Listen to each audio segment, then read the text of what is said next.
جناب سکینہ سے متعلق چند اشعار سماعت فرما لیں۔ باپ کے سینے میں دل بن کے دھڑکنے والی، باپ کے سینے میں دل بن کے دھڑکنے والی، ہائے مر گئی داغ یتیمی کا اٹھانے والی، مر گئی داغ یتیمی کا اٹھانے والی، اس قدر ٹوٹے ستم بادے شہ کر بلا، سانس لینا بھی تھا دشوار، مخالف تھی ہوا، کس طرح جیتی وہ ہر وقت سسکنے والی، مر گئی داغ یتیمی کا اٹھانے والی، اس قدر در لگے زخموں سے چھلنی تھا بدن، بن گیا زخم سے چپکا ہوا کرتا ہی کفن، رات دن درد کی ایذا سے تڑپنے والی، مر گئی داغ یتیمی کا اٹھانے والی، نیند آئی ہی نہیں جس کو کبھی باد حسین، رات دن ہجر پدر میں رہی بے کل بے چین، کروٹیں خاک کے بستر پہ بدلنے والی، مر گئی داغ یتیمی کا اٹھانے والی، عباس سکینہ کو سنبھالو کر، قبر میں اپنی بھتیجی کو اتارو کر، آج خاموش ہوئی تم کو بلانے والی، مر گئی داغ یتیمی کا اٹھانے والی، آج تک پیاسی ہے پیاس اس کی، بجھاؤ عباس، قبر پر چھڑ کو جو پانی کہیں پاؤ عباس، شاید اس طرح سکون پائے یہ جانے والی، مر گئی داغ یتیمی کا اٹھانے والی، موت کو آ گیا بچی کی جو حالت پہ ترس، آ گئی لینے کو آغوش میں وہ چوتھے برس، سو گئی قبر میں فیاض وہ رونے والی، مر گئی داغ یتیمی کا اٹھانے والی۔ بانی مجلس کی خواہش پر چند اشعار حاضر کر رہا ہوں اس نوحے کے، سماعت فرمائیں۔ باد حسین کس نے کہا میں یتیم ہوں، باد حسین کس نے کہا میں یتیم ہوں،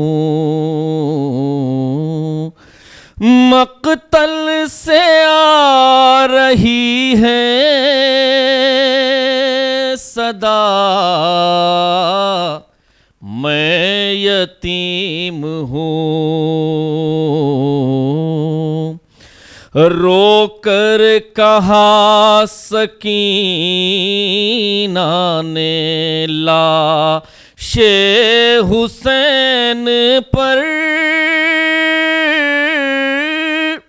اب جا کے یہ یقین ہوا میں یتیم ہوں، باد حسین کس نے کہا میں یتیم ہوں، جو ہے وہ ظلم کرتا ہے مجبور جان کر، شاید یہی ہے میری خطا میں یتیم ہوں، ارے بولی سکینہ شمر سے کانوں پہ رکھ کے ہاتھ، گوہر نہ چھین بہرے خدا میں یتیم ہوں، میں اپنے آنسوؤں سے بجھا لوں گی اپنی پیاس، دریا سے لوٹ آؤ چچا میں یتیم ہوں، ہائے سر رکھ دیا سکینہ نے زینب کی گود میں، رکھنا پھوپھی خیال میرا، میں یتیم ہوں۔ ارے مقتل سے سوئے شام یہ کہتی ہوئی چلی، بابا ہوا شہید میرا، میں یتیم ہوں۔ باد حسین کس نے کہا میں یتیم ہوں۔ ایک مرتبہ سورہ ہم، 3 مرتبہ سورہ توحید کی تلاوت فرما کر بانو جعفر خان بنت اقبال حسین خان اور قاسم حسین خان ابن اقبال حسین خان اور تمام مومنین و مومنات مرحومین، بالخصوص جعفر خان صاحب کی فیملی کے مرحومین کے لیے ایصال ثواب کر دیجیے۔ اللہم صل۔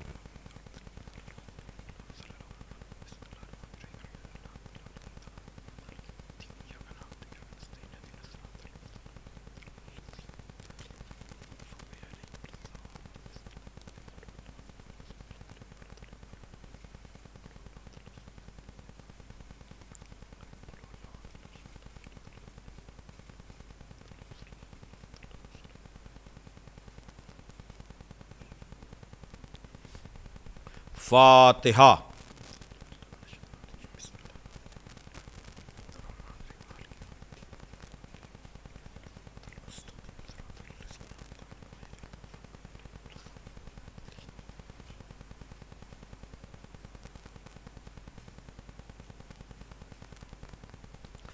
اعوذ باللہ من الشیطان اللعین الرجیم، بسم اللہ الرحمن الرحیم۔ الحمد للہ الذی ہدانا لہذا وما کنا لنہتدی لولا ان ہدانا اللہ، لقد جاءت رسل ربنا بالحق، الصلاۃ والسلام علی النبی الامی العربی القرشی المکی المدنی البطحی الابتہی التہامی الدافع جیشات الاباطیل والدامغ صولات الازالیل، مولن الحق بالحق ابی القاسم محمد وآلہ الطیبین الطاہرین المعصومین المظلومین الذین اذھب اللہ عنہم الرجس وطہرہم تطہیرا، اللہم صل علی محمد، ولعنۃ اللہ علی اعدائہم اجمعین من الآن الی یوم الدین۔ اما بعد فقد قال علی علیہ السلام ان اولى الناس بالانبیاء اعلمهم بما جاءوا به، ثم تلا ان اولى الناس بابراہیم الذین اتبعوه وهذا النبی والذین آمنوا واللہ ولی المؤمنین۔ صلوات بھیجے محمد والے محمد۔ بزرگان محترم و دوستان عزیز، یہ مجلس عزا جو بسلسلہ یاد شہادت جناب سکینہ بنت الحسین علیہم الصلاۃ والسلام ہر سال حسینیہ بریڈ فورڈ میں جعفر خان صاحب کی فیملی اور ان کے خانوادے کی جانب سے، بالخصوص ان کی اہلیہ مرحومہ جن کا گزشتہ سال انتقال ہوا، اس مجلس کا بہت ہی زیادہ اہتمام و انتظام کیا کرتی تھیں، اور میں گزشتہ تقریباً 20 سال سے یعنی 2000 سے اس مجلس کو خطاب کر رہا ہوں، لیکن اس سال یہ مجلس حسینیہ میں نہ ہو کر آن لائن ہدایت ٹی وی اور یوٹیوب اور دیگر ذرائع ابلاغ سے نشر کی جا رہی ہے۔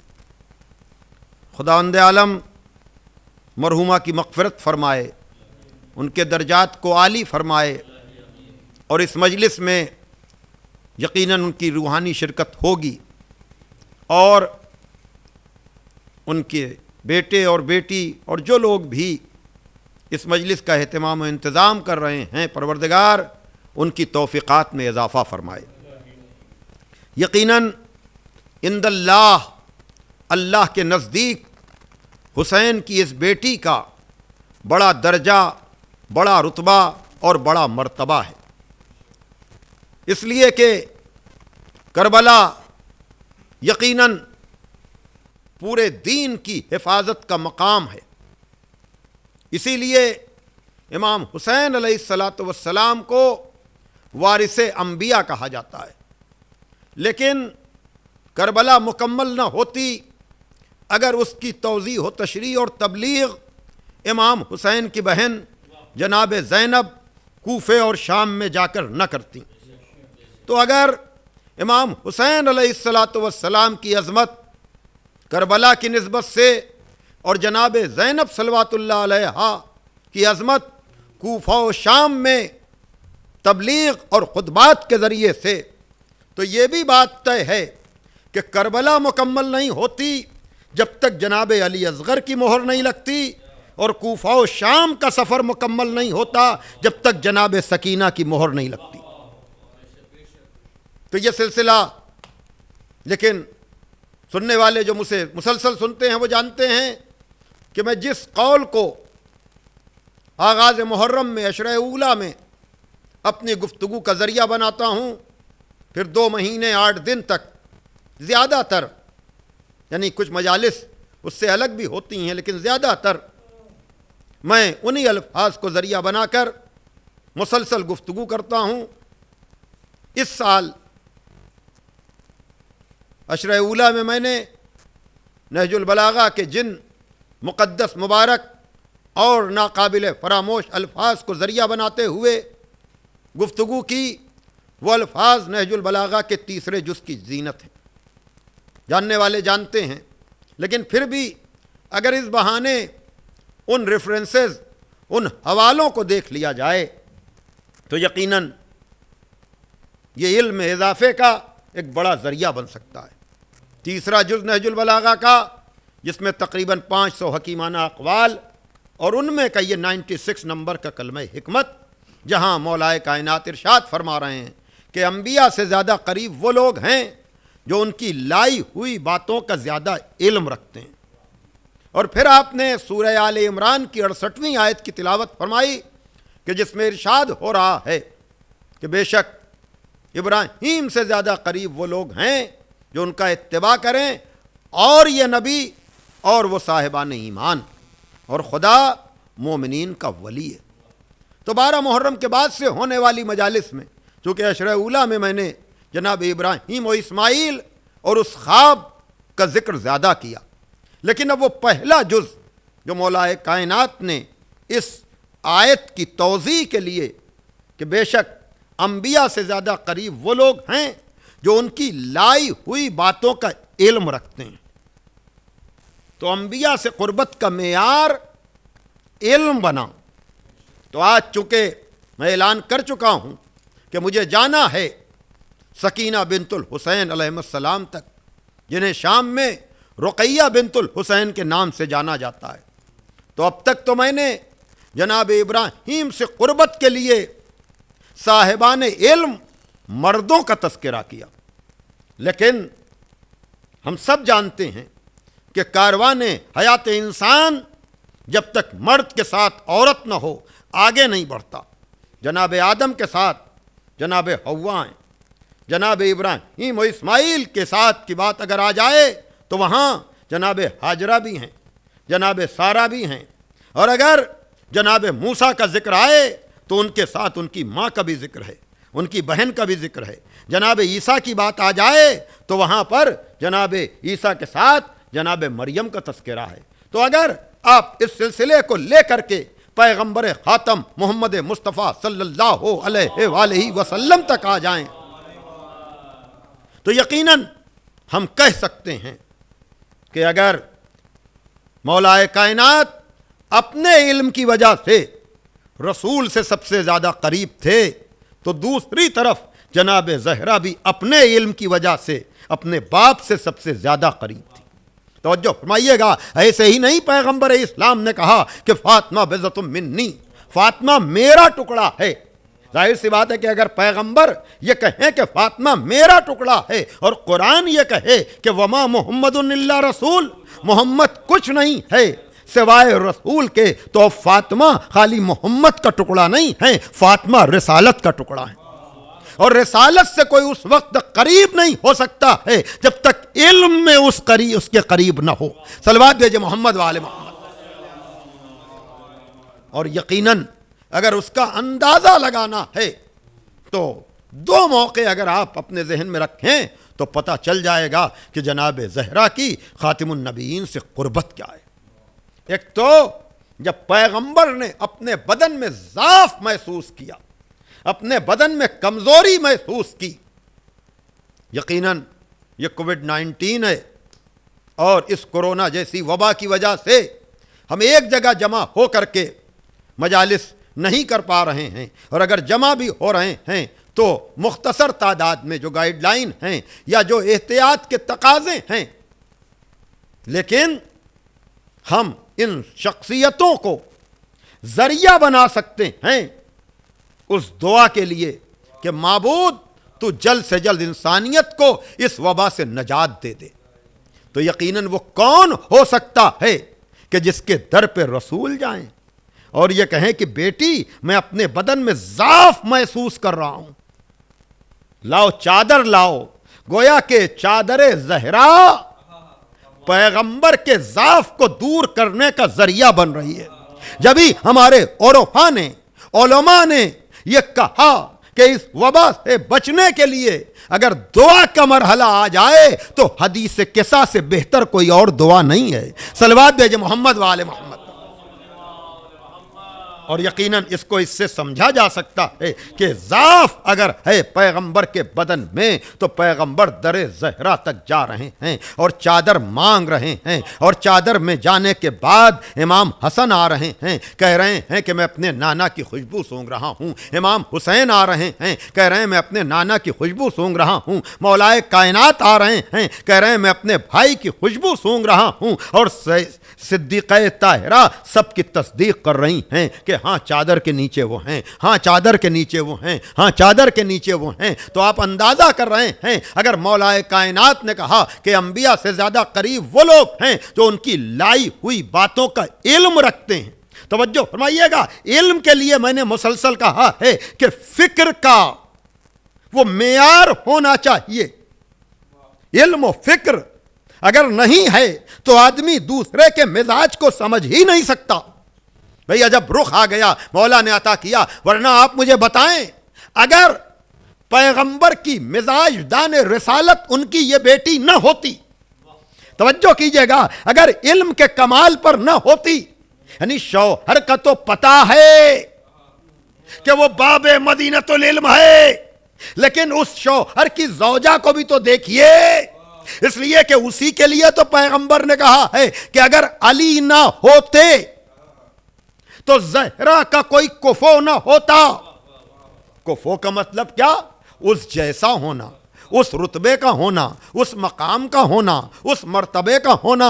میں نے کسی مجلس میں عرض کیا ہے کہ جب مولا کائنات سے پوچھا گیا کہ یا علی آپ کو اپنی کس فضیلت پہ ناز ہے، تو آپ نے شجاعتوں کا ذکر نہیں کیا، آپ نے میدانوں میں جانے کا ذکر نہیں کیا، آپ نے سورہ رات کی آخری آیت پڑھی جہاں ارشاد ہو رہا ہے کہ یقول الذین کفروا لست مرسلا قل کفی باللہ شہیدا بینی و بینکم ومن عندہ علم الکتاب۔ اے میرے حبیب، اگر یہ کفار تجھے رسول نہیں مانتے تو ان سے کہہ دو کہ ہماری رسالت کے لیے ایک اللہ کافی ہے اور ایک وہ جو پوری کتاب کا عالم ہے۔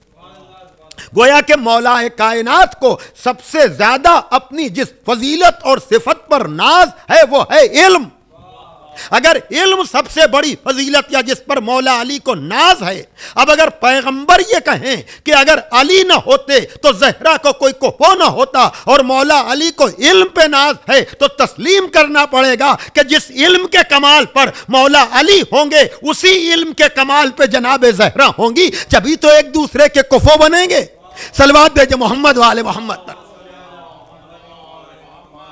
تو علم کی بنیاد پر مولا علی کتنے قریب ہیں یہ تو ہمیں انا بدیدۃ العلم وعلی بابھا کی حدیث سے پتہ چل گیا۔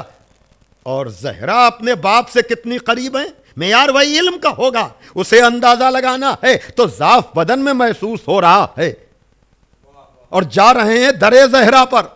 میں کیا کہنا کیا چاہ رہا ہوں عزیزان محترم، جا رہے ہیں درے زہرا پر، اور پھر جب کوئی حالت مرض میں آرام کے لیے جاتا ہے، میں کیا کروں توجہ فرمائیے گا، تو بچوں کو دور رکھا جاتا ہے نا تاکہ اسے آرام ملے، لیکن یہ ہے مزاج دان رسالت۔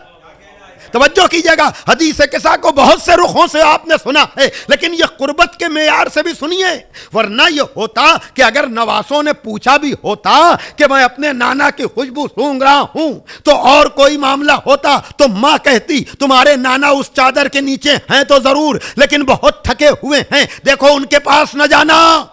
یہی ہوتا نا عزیزان محترم، لیکن وہی بات جو رسالت کے مزاج سے ناواقف ہے وہ تو یہ کہہ سکتا تھا، لیکن جو مزاج دان رسالت ہے، جو علم کے کمال پر ہے، وہ جانتی ہے کہ حسنین کے پاس جانے سے میرے بابا کے آرام میں خلل نہیں پڑے گا بلکہ میرے بابا کے آرام میں اضافہ ہو جائے گا۔ صلوات بھیجئے محمد وآل محمد پر۔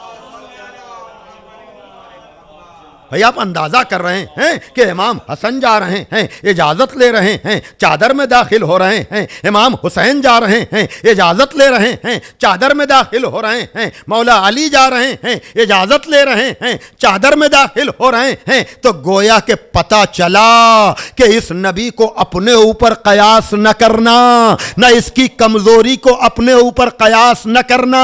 وہ تم ہو کہ تمہارے اندر کمزوری آ جائے تو تمہیں تمہارے خاندان سے الگ کیا جاتا ہے، یہ رسالت ہے۔ اگر اس میں کمزوری کا احساس بھی ہوتا ہے تو جب یہ چار تن جمع ہو جاتے ہیں، صلوات بھیجئے محمد وآل محمد پر۔ اور اگر کوئی جائے گا بھی تو وہی کہ جہاں نورانیت اپنے کمال پر ہو، اور یہی ہوا بھی۔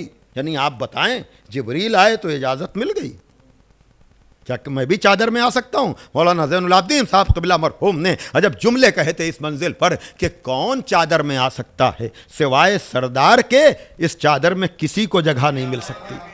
توجہ فرمائیے گا، اور یہاں سرداری میں عرض کر چکا کہ طاقت و قوت اور اقتدار کے نام پر نہیں بلکہ علم کے نام پر ملتی ہے۔ توجہ فرمائیے گا، تو اب اس چادر میں سوائے سرداروں کے کوئی ہے ہی نہیں۔ یہ قربت کا کمال آپ دیکھیں۔ ابھی تک میں یہ کہہ رہا تھا کہ فکری اگر تناسب ہے تب آدمی قریب ہوتا ہے، لیکن کیا کہنا ان لوگوں کا جو جسمانی طور بھی قریب ہوں اور علمی اور فکری طور پر بھی قریب ہوں، کہ اتنے قریب آ گئے کہ اب آیت تطہیر کا نزول ہو رہا ہے اور جبریل آیت لے کر کے آ رہے ہیں۔ تو کون سے سردار ہیں؟ کہا دیکھ لو، سرداروں کے علاوہ کیا کوئی ہے اس چادر کے نیچے؟ نبی ہیں تو انبیاء کے سردار، علی ہیں تو اولیاء کے سردار، زہرا ہیں تو عالمین کی عورتوں کی سردار، حسنین ہیں تو جوانان جنت کے سردار، اگر جبریل کو ذرا سی جگہ ملی تو ملائکہ کے سردار۔ صلوات بھیجئے محمد وآل محمد پر۔ ایک اور صلوات دے دیجیے آپ۔ اور اگر یہاں پر وہی والی بات کہ علمی اور فکری اگر وہ چیز نہ ہو، انبیاء سے زیادہ قریب کون؟ جو ان کی لائی ہوئی باتوں کا زیادہ علم رکھے۔ تو اب جسمانی قربت ہو یا علمی اور فکری قربت ہو، یہ سب کو نصیب نہیں ہوتی۔ ہم ازواج کی عظمت کے قائل ہیں، ہم ان کو رتبے اور مرتبے کے قائل ہیں، اور قرآن نے بھی کہا ہے کہ اگر تم رسول سے رشتہ جوڑا ہے تم نے تو اگر اچھے کام کرو گی تو تمہیں دوہرا ثواب ملے گا نسبت کی وجہ سے، لیکن اگر تم نے کوئی گناہ کیا تو پھر تمہیں دوہری سزا بھی ملے گی۔ وقت نہیں ہے، لیکن پیغمبر کے گھر میں دو گروپ ہیں، ایک آل محمد کے وفاداروں کا، ایک آل محمد کے مقابلے پر آنے والوں کا۔ لیکن جناب ام سلمہ کا نام وفاداروں میں ہے۔ توجہ کیجئے گا، جناب ام سلمہ کا نام وفاداروں میں ہے، لیکن قربت کا معیار آپ کچھ دیکھ لیجئے کہ آل محمد کیا ہیں اور امت کون ہے۔ جناب ام سلمہ بھی جب چادر میں پینتن جمع ہو گئے ہیں تو انہوں نے بھی چادر کا کونا پکڑا ہے اور چادر کا کونا پکڑ کر کہا ہے کیا میں بھی چادر میں آ سکتی ہوں؟ کہا ہر آدمی نبوت سے قریب نہیں ہو سکتا۔ بھائی توجہ کیجئے گا، زوجیت کا رشتہ بھی نبوت سے قریب نہیں کر رہا ہے، اس لیے کہ جب تعارف کرایا ہے کہ اس چادر میں کون ہے، فاطمہ اور ان کا باپ، فاطمہ اور ان کا شوہر، فاطمہ اور ان کے بیٹے، بتا دیا کہ محمد سے رشتہ چاہے جو جوڑ لے لیکن نبوت سے رشتہ اسی کا رشتہ ہوگا جس کا رشتہ زہرا سے ہوگا۔ گویا کہ اہل بیت محمد کے رشتہ داروں کا نام نہیں ہے، نبوت کے رشتہ داروں کا نام ہے۔ صلوات بھیجئے محمد و آل محمد۔ تو اب جناب ام سلمہ نے یہ پوچھا ہے کہ کیا میں بھی چادر میں آ سکتی ہوں؟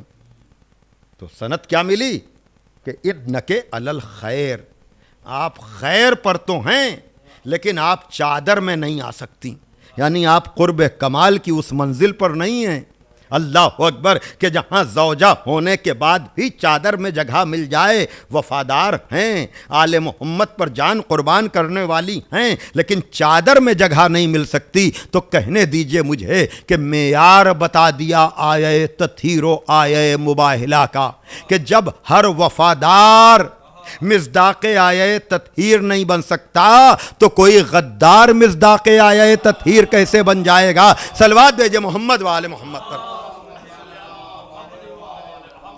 چلیے میں حافظے کو آپ کے تازہ کروں۔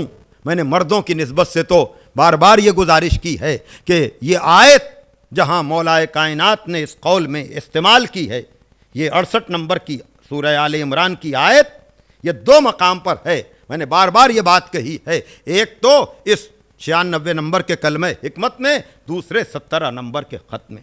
وہاں رشتہ داری کا حوالہ ہے، یہاں اتباع اور وفاداری کا حوالہ ہے۔ تو کیا کہنا ان لوگوں کا، چاہے مردوں کی بات ہو چاہے عورتوں کی بات ہو، کہ رشتہ داری کے اعتبار سے بھی نبی کے قریب ہو جائیں، وفاداری کے اعتبار سے بھی نبی کے قریب ہو جائیں۔ شاید رشتہ داری کا مرحلہ ہو تو آیہ تطہیر ثبوت مل جائے، اور وفاداری کا معاملہ ہو تو مباہلے کی آیت ثبوت ہو جائے۔ صلوات بھیجئے محمد و آل محمد۔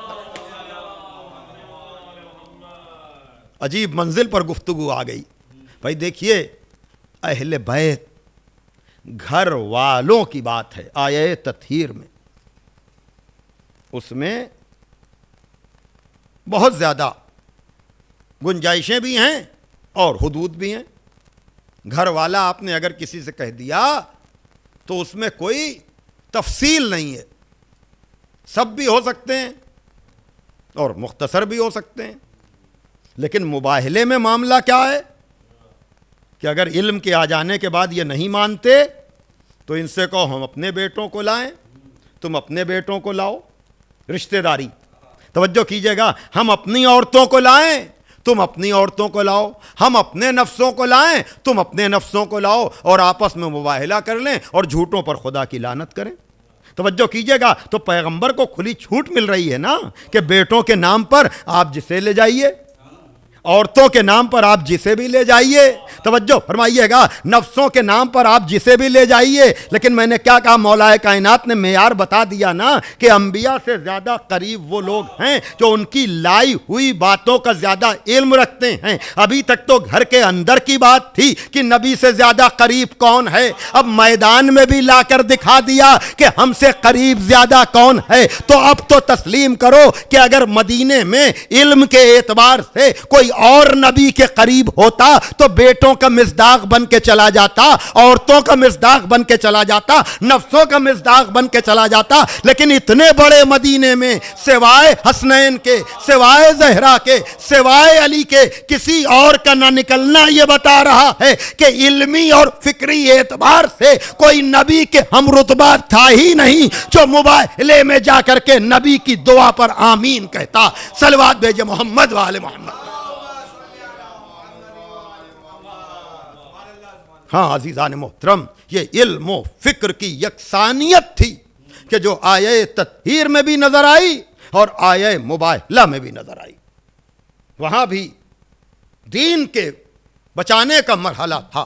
مباہلہ مجھے نہیں پڑھنا، جن لوگوں کی نظر ہے، صاحبان نظر ہیں، وہ جانتے ہیں کہ وہاں کوئی پراپرٹی کا جھگڑا نہیں تھا، کسی جائیداد کا جھگڑا نہیں تھا، نظریہ توحید کے لیے وہ لوگ جو تثلیث یا تین میں ایک کے قائل تھے، ان کے مقابلے پر نظریہ توحید کو منوانے کے لیے پیغمبر اپنے ساتھ ان کو لے کر گئے تھے۔ تو اگر کوئی آدمی قرب خدا چاہتا ہے اور دوسروں کو شرک کا فتویٰ دیتا ہے اس نام پر کہ ہمارے علاوہ کوئی موحد نہیں ہے، تو اسے کوئی اور منظر نہیں، مباہلے کا منظر کم سے کم دیکھ لینا چاہیے کہ نظریہ توحید کو منوانے کے لیے نبی کو بھی جن کی ضرورت پڑتی ہے، حسنین کی بھی، زہرا کی بھی، علی کی بھی، تو تمہیں بھی اگر اپنا نظریہ توحید کلیئر کرنا ہے تو تمہیں بھی اسی در پہ آنا پڑے گا۔ صلوات بھیجے محمد و آل محمد۔ بس عزیزان محترم، اس سے زیادہ میں آپ کا وقت نہیں لوں گا۔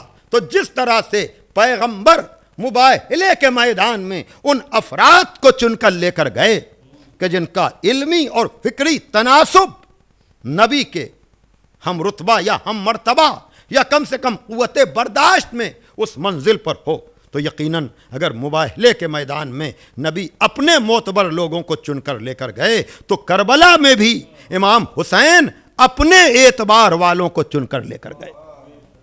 اور وہاں خالی رشتہ داری نہیں ہے، رشتہ داروں میں تو 18 بنی ہاشم، یہ مردوں کی بات ہے۔ خواتین میں جناب زینب بھی ہیں، جناب ام کلثوم بھی ہیں، جناب سکینہ بھی ہیں جو اسی سلسلے سے ہیں۔ لیکن ان ازواج کو بھی ہمارا سلام کہ جو اس قبیلے کی تو نہیں ہیں، بنی ہاشم سے تو نہیں ہیں، لیکن اس گھر میں آنے کے بعد ایسی وفادار ہوئیں، ایسی جان قربان کرنے والی ہوئیں کہ اپنے بچوں کو بھی قربان کیا اور خود بھی ساری مصیبتوں کو اٹھانے کے لیے تیار ہو گئیں۔ ہاں عزیزان محترم، یقیناً کربلا اس رخ سے بھی لاجواب و بے مثال ہے کہ ہم نے مردوں کو تو مردانہ وار سختیوں کا مقابلہ کرتے ہوئے دیکھا ہے، لیکن اس تعداد میں خواتین آپ کو کسی مارکے میں نہ ملیں گی۔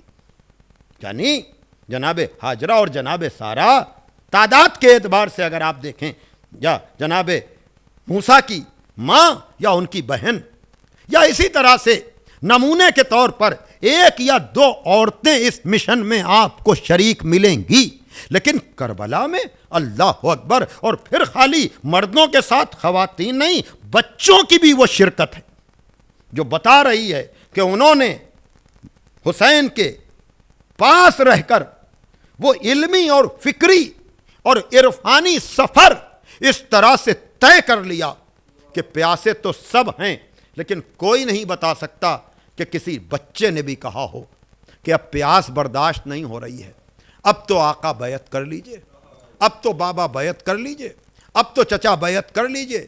اللہ اکبر۔ یاد رکھیے گا عزیزان محترم، اگر کربلا میں مردوں کے ساتھ بچوں نے قربانیاں دی ہیں، اور یقیناً یہ قربانیاں دین اسلام کی حفاظت کا ذریعہ اور وسیلہ بن رہی ہیں، تو اسی طرح سے اگر کربلا کے بعد کوفے اور شام کے سفر کی بات آئی ہے تو وہاں پر بچے، اور ان بچوں میں یقیناً ایک تو امام ہے، پانچویں امام باقر علیہ الصلاۃ والسلام۔ آپ کا سن بھی کربلا میں اتنا ہی ہے تقریباً جتنا جناب سکینہ کا۔ یہ ذکر کم ہوتا ہے، لیکن جاننے والے جانتے ہیں کہ جناب سکینہ کے ساتھ امام باقر کو بھی تماچے۔ یہ چیزیں کتاب میں لکھی ہوں یا نہ لکھی ہوں، لیکن وہ ظالم جو سجاد کو اذیت پہنچا رہے ہوں، جناب سکینہ کو اونٹ کی خالی پشت پر بٹھا رہے ہوں، تو کیا خیال ہے آپ کا، کیا انہوں نے امام باقر کے ساتھ مظالم نہ کیے ہوں گے؟ ہاں عزادارو، یہ امام معصوم ہے، یہ کربلا کے پیاسوں کا گواہ ہے، لیکن پھر کبھی امام باقر کی نسبت سے ذکر ہوگا۔ لیکن آج چونکہ یہ مخصوص مجلس ہے، جیسا کہ میں نے بتایا، وہ مرحومہ جن کا گزشتہ سال انتقال ہوا، یقیناً ان کا پورا خانوادہ، بالخصوص ان کی بیٹی اپنی ماں کی طرح سے اس مجلس کا اہتمام و انتظام یقیناً ان لوگوں کو گزشتہ کے سارے مرحلے یاد آ رہے ہوں گے، اس لیے کہ حسینیہ تک جانا اور تابوت کا سجانا یقیناً چھوٹے پیمانے پر اس کا اہتمام و انتظام ہوگا، لیکن عزادارو اس وبا میں ہمیں گزشتہ سال کی عزاداری اور وہ مجمع بہت یاد آ رہے ہیں۔ ہاں عزادارو، کیوں نہ ہو، اس لیے کہ غم کے موقع پر یہ سارے مناظر یاد آتے ہیں، لیکن میں تو یہی کہتا ہوں کہ اگر ہم کربلا والوں کی یاد منا رہے ہیں تو ہمیں گزشتہ مجمع یاد آ رہا ہے، تو کیا کربلا میں جناب زینب کو اپنے بھائی کو رخصت کرتے وقت مدینہ یاد نہ آیا ہوگا؟ اللہ اکبر! یا 11ویں محرم کو چلتے وقت کیا جناب زینب کو مدینہ یاد نہ آیا ہوگا؟ اس لیے کہ جب 28ویں رجب کو یہ قافلہ مدینے سے چلا ہے تو آپ کو پتا ہے نا عزادارو کہ ایک ایک کو سوار کرانے کے لیے عباس بھی ہیں، اکبر بھی ہیں، اون و محمد بھی ہیں، لیکن جب 11ویں محرم کو یہ قافلہ چلنے لگا، جزاکم ربکم، ہاں عزادارو، تو اب ایک ایک بی بی کو جناب زینب، لیکن جناب زینب کو کون سہارا دے؟ عجب نہیں سید سجاد ہتکڑی اور بیڑی لے کر پہنے ہوئے آگے آئے ہوں کہ پھوپھی اماں نہ گھبرائیے گا، یہ فریضہ آپ کا بھتیجا انجام دے گا۔ ہاں عزادارو، جناب سکینہ جنہوں نے عصر عاشور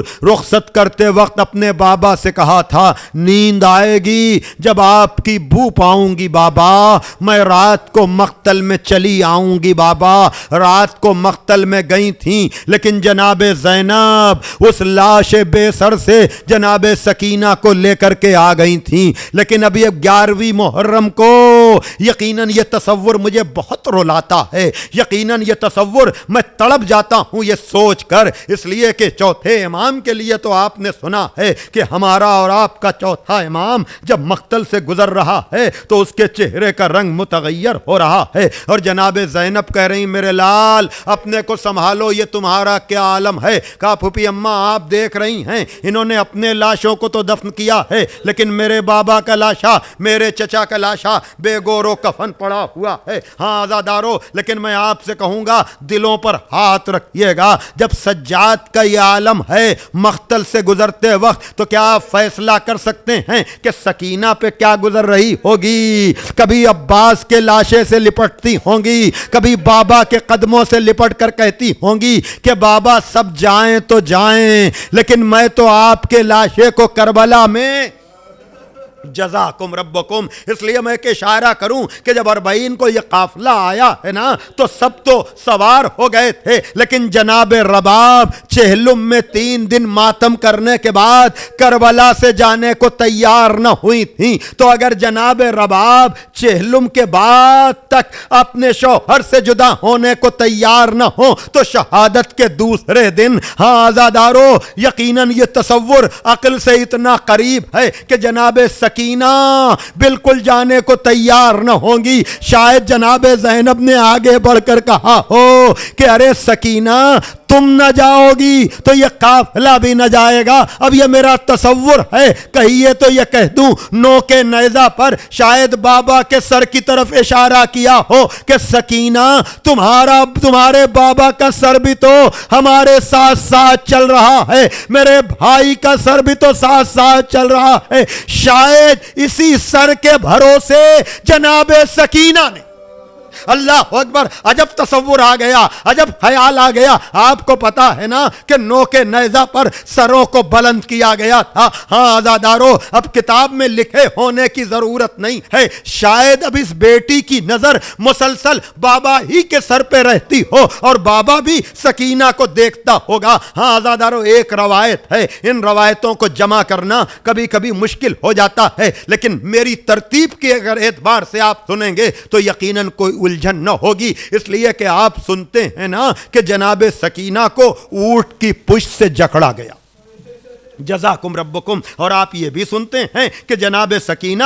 جب اونٹ کی پشت سے گری تو سر حسین نوک نیزہ سے زمین پر آیا. اس کا مطلب یہ ہے پہلی مرتبہ جب اونٹ کی پشت پر سوار کیا ہوگا. ہر چیز لکھی نہیں ہوتی ہے, کچھ چیزیں لکھی ہوتی ہیں, کچھ چیزیں سمجھی جاتی ہیں. اس کا مطلب یہ ہے کہ اس 4 سال کی بچی کو اونٹ کی پشت پر اکیلا بٹھا دیا گیا, کوئی سہارا نہیں, کوئی پکڑنے والا نہیں. اس لیے یہ بچی زیادہ دور اونٹ کی پشت پر تنہا نہ چل سکی. اب میں کیسے بتاؤں کہ یہ بچی جب اونٹ کی پشت سے زمین پر آئی ہوگی, عجب نہیں بی بی سیدہ نے آگے بڑھ کر اپنی آغوش میں لے لیا ہو کہ اگر میں نے اسے نہ سنبھالا. جزاکم ربکم. اور ادھر سکینہ اونٹ کی پشت سے زمین پر آئیں, ادھر نوک نیزہ سے حسین کا سر آیا. مجھے اب اس رخ کے مصائب نہیں پڑھنے ہیں. بہرحال اب جب یہ ہوا کہ اس بچی کے تنہا بیٹھنے کی وجہ سے قافلہ چلنے میں وہ تسلسل نہیں ہے, تو شاید اسی وقت اس بچی کو اونٹ کی پشت سے جکڑ دیا گیا. جزاکم ربکم. ہاں زادارو, اب یہاں پر میں کہہ سکتا ہوں کہ دادی اور پوتی میں بڑی مماثلت ہے جناب زہرا اور جناب سکینہ میں, اس لیے کہ جناب زہرا بھی اپنے بابا کی شہادت کے بعد سب سے پہلے اپنے بابا سے ملی. ہاں زادارو, جناب سکینہ بھی اپنے بابا کی شہادت کے بعد سب سے پہلے اپنے بابا سے ملی. ہاں زادارو, جناب زہرا نے بھی شہادت سے پہلے اپنے بابا کو خواب میں دیکھا, جناب سکینہ نے شہادت سے پہلے اپنے بابا کو خواب میں دیکھا. دادی بھی زخمی ہے, پوتی بھی زخمی ہے, جناب زہرا بھی زخمی ہے, جناب سکینہ بھی زخمی ہے. لیکن ازادارو ایک فرق ہے, زہرا کا تو پہلو شکستہ ہے, لیکن سکینہ کا پورا بدن. تمام ہو گئی مجلس. ہاں زاداروں, میں کیسے کہوں کہ جب مولا علی جناب زہرا کو غسل دے رہے تھے تو کیسی چیخ بلند ہوئی تھی. ذرا چشم تصور میں اپنے کو شام کے قید خانے میں پہنچائیے جب سکینہ کو غسل دینے کا مرحلہ آیا ہوگا. آپ سنتے ہیں نا کہ بدن اتنا زخمی تھا کہ لباس سکینہ جدا نہ کیا جا سکا. ہائے سجاد, جزاکم ربکم. ہاں زادارو, تابوت اس طرح سے تو نہ اٹھے گا, لیکن چشم تصور میں سوچئے جب آپ تابوت اٹھاتے ہیں تو کس طرح سے. لیکن سید سجاد نے جب سکینہ کا جنازہ اٹھایا, ہاتھوں میں ہتھکڑی, پیروں میں بیڑی. عجب نہیں کربلا کا رخ کیا ہو کہ بابا آپ نے اصغر کا لاشا اٹھایا ضرور, لیکن ہاتھوں میں ہتھکڑی, پیروں میں بیڑی نہیں تھی. یہ سجاد کا مقدر. میں جناب سکینہ کی شہادت کے موقع پر ان جملوں کو ادا کرتا ہوں. ہاں زادارو, ایک مرتبہ جناب سجاد آگے شاید بیبیاں وا سکینہ وا عباسہ وا حسینہ کرتے ہوئے سجاد کے پیچھے پیچھے چلی ہوں. قید خانے کے گوشے میں ایک قبر تیار ملی. یہ تصور ہے لیکن نورانیت ہے کہ اگر زہرا پرسہ لینے آتی ہیں تو اگر قبر میں کوئی لینے آ جائے. زہرا کو قبر میں اتارتے وقت یہ کہا تھا کہ یا رسول اللہ, یہ علی شرمندہ ہے, یہ بیٹی آپ کو بتائے گی کہ کیا گزری ہے. شاید سید سجاد نے بھی سکینہ کو قبر میں اتارتے ہوئے کہا ہو کہ بابا کیا گزری یہ سکینہ بتائے گی. لیکن ایک تصور اور ہے, 2 ہاتھ نمودار ہوئے, لاؤ لاؤ میری بیٹی کو ہمیں دے دو. یہاں ذاکرین عام طور سے کہتے ہیں یہ حسین تھے جو اپنے سینے پہ سونے والی سکینہ کو لینے کے لیے آئے تھے, لیکن میں ہمیشہ کہتا ہوں شاید یہ عباس آئے ہیں. لاؤ, کربلا میں تو سیراب نہ کر سکا, اپنی بیٹی کو کوثر کا جام دفن کر دیا. روتے رہے اہل حرم, قید خانے میں سناٹا ہو گیا. اب بابا کو یاد کر کے رونے والی آواز بلند نہ ہوگی. واہ سکینہ, واہ مظلومہ, واہ حسینہ. زندہ میں سکینہ نے جو پایا سرور, فریاد کی بچی نے یہ بابا سے تڑپ کر، بابا میرے کانوں سے اتارے گئے گوہر، اور شمر نے مارے ہیں تماچے میرے رخ پر، بابا مجھے رسی میں ادو باندھ کے لائے، ظالم میرا ننھا سا گلو باندھ کے لائے، ظالم میرا ننھا سا گلو باندھ کے لائے، ظالم میرا ننھا سا گلو باندھ کے لائے، جنگل میں ہمیں چھوڑ کے جب آپ سدھارے، خیموں میں لگی آگ سرے شام ہمارے، درے میرے بیمار برادر کو بھی مارے، سب ٹوٹ گئے جتنے تھے جینے کے سہارے، دم گھٹتا ہے زندان کی تاریک فضا میں، پاؤں گی سکون اب تو بس آغوش قضا میں، پاؤں گی سکون اب تو بس آغوش قضا میں، پاؤں گی سکون اب تو بس آغوش قضا میں، بعد آپ کے کیا کیا نہ ہوئے ظلم حرم پر،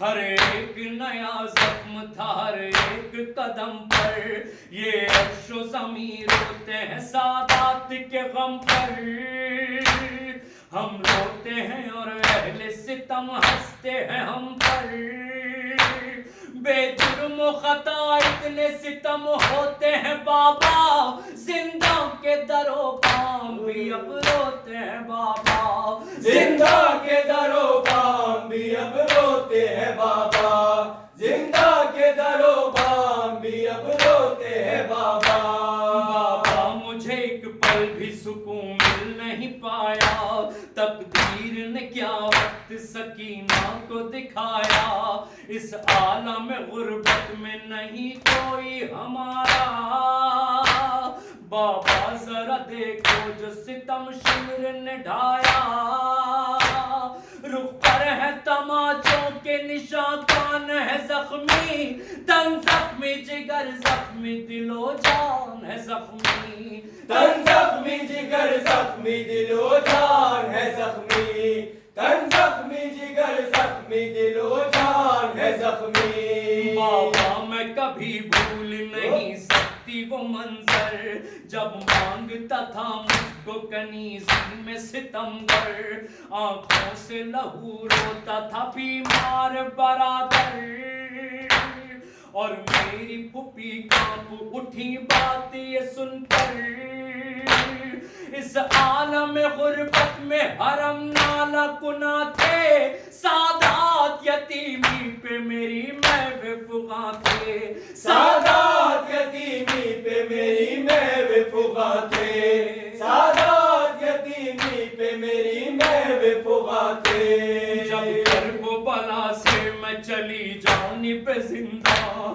کھاتی تھی تماچے نہ تھا کوئی بھی نگہباں، سر آپ کبھی نو کے سنا پر تھا پریشان، سب لوگ درندے تھے نہیں کوئی تھا انسان، بے آس تھی خاموش میں ہو جاتی تھی بابا، پڑھتے تھے تماچے تو تڑپ جاتی تھی بابا، پڑھتے تھے تماچے تو تڑپ جاتی تھی بابا، پڑھتے تھے تماچے تو تڑپ جاتی تھی بابا، ہے دل پہ بہت بار میں سب آج کہوں گی، نہ جانے ابھی اور ستم کا کیا سہوں گی، وعدہ ہے میرا آپ سے میں صبر کروں گی، لیکن ہے قسم آپ کے بن جی نہ سکوں گی، بابا مجھے غم اور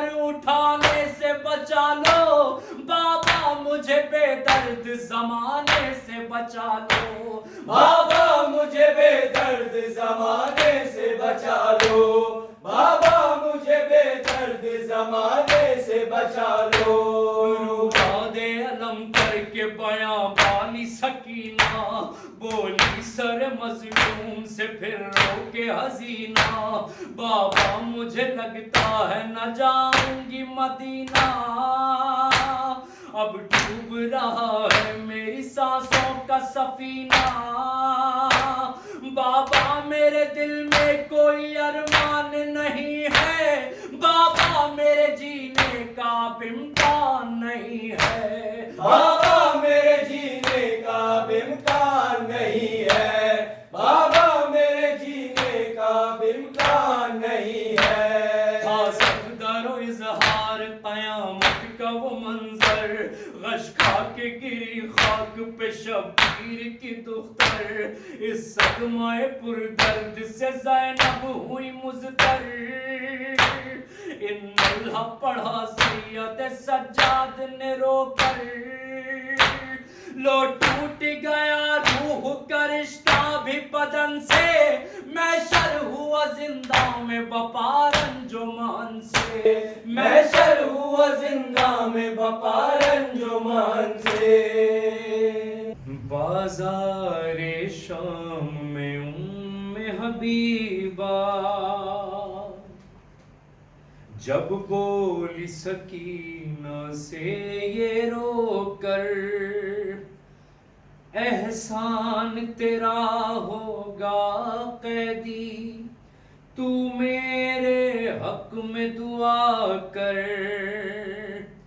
یہ سن کر روئی سکینہ اور کرنے لگی یہ نوحہ.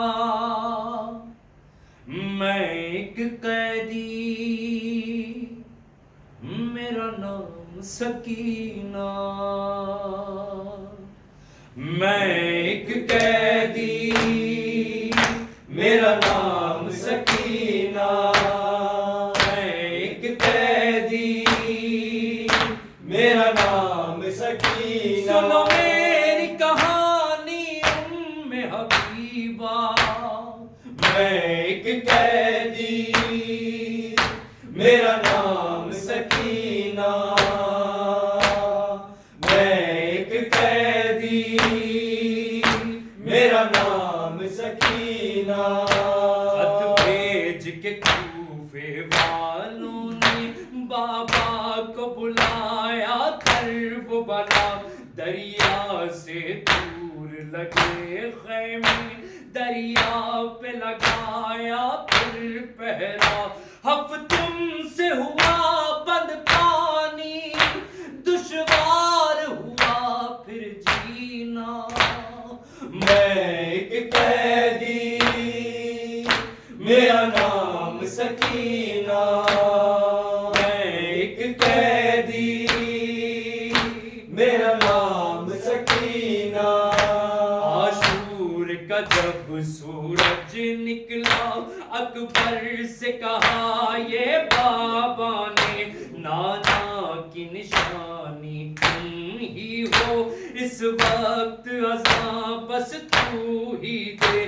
ماضی پہ مصلی روئی مقتل میں شاہ مدینہ. میں ایک قیدی میرا نام سکینہ. میں ایک قیدی میرا نام سکینہ. ایک ایک کر کے سب پیر و جوان مقتل میں جا کے قتل ہوئے. جب فوج حسینی قتل ہوئی مقتل کو میرے بابا بھی گئے.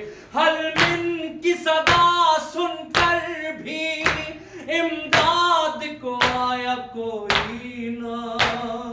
میں ایک قیدی میرا نام سکینہ. میں ایک قیدی میرا نام سکینہ.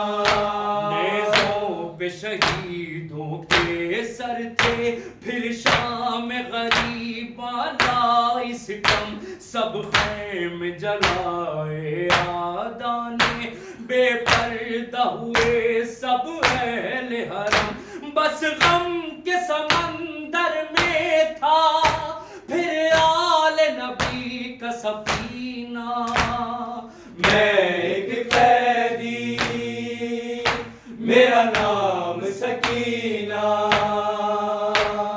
میں ایک قیدی میرا نام سکینہ تھی 11 محرم کی وہ سحر پابند رسم تھے قیدی سبھی تھے اہل حرم سب ناکوں پر پنجوں پہ چلی تھی ایک بچی وہ بچی یتیمہ میں ہوں غم سے لبریز حسینہ میں ایک قیدی میرا نام سکینہ میں ایک قیدی میرا نام سکینہ اے ام حبیبہ پہچانا شبیر کی دختر میں ہوں رہی زخمی کان جلا دامن بے مقنا چادر میں ہوں جس دن سے گئے ہیں بابا ایک پل کو سوئی کہیں نہ میں ایک قیدی میرا نام سکینہ